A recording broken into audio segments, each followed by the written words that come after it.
Hello everyone, Tasty Waffle here. It's time for my first review of the Kurosawa film series, and I'll start with his first film, 1943's Sanshiro Sugata, Part 1 of the Judo Saga.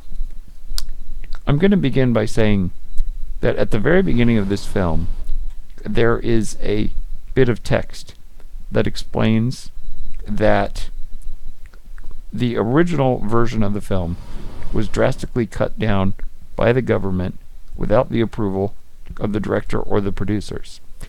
And unfortunately, it has a bad effect upon the film.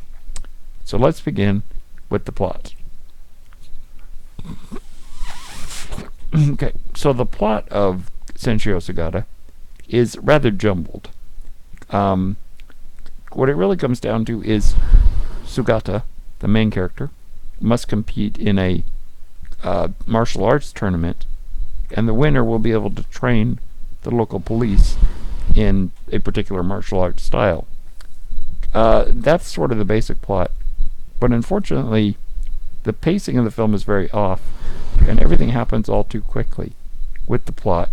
There's a love story that happens too fast, and many things just come about too quickly, and I think it is the result of the edits made by the government.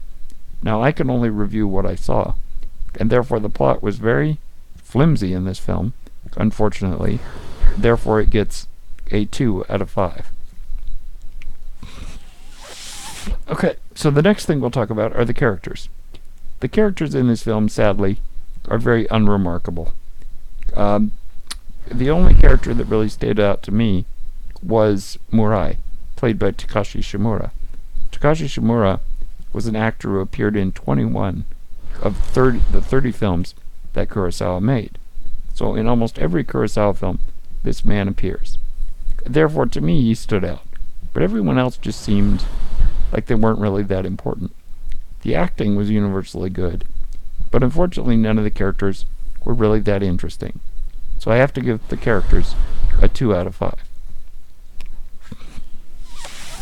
The third thing we'll look at is the script. The script here, yet again, has been messed up by the edits made by the government, and therefore the structure of the film is very, very off. As I said before, the acting is good, but unfortunately the film does not devote enough time to the plot or the characters, and it feels very rushed. Therefore the script gets a 2 out of 5. The fourth thing we'll look at is the depth.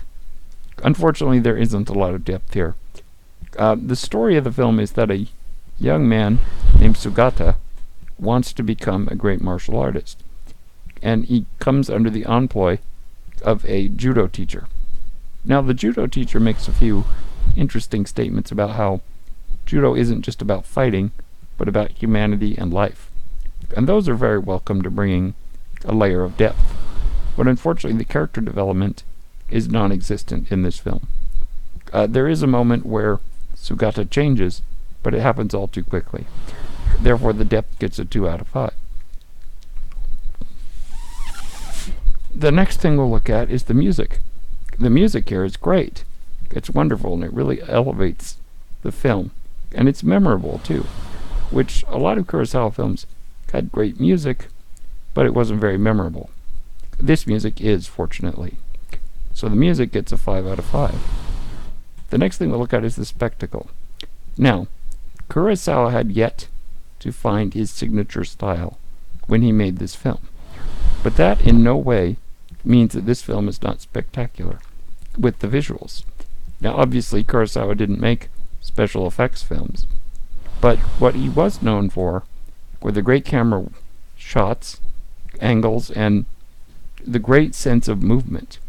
This film feels very static because he had not yet found his style.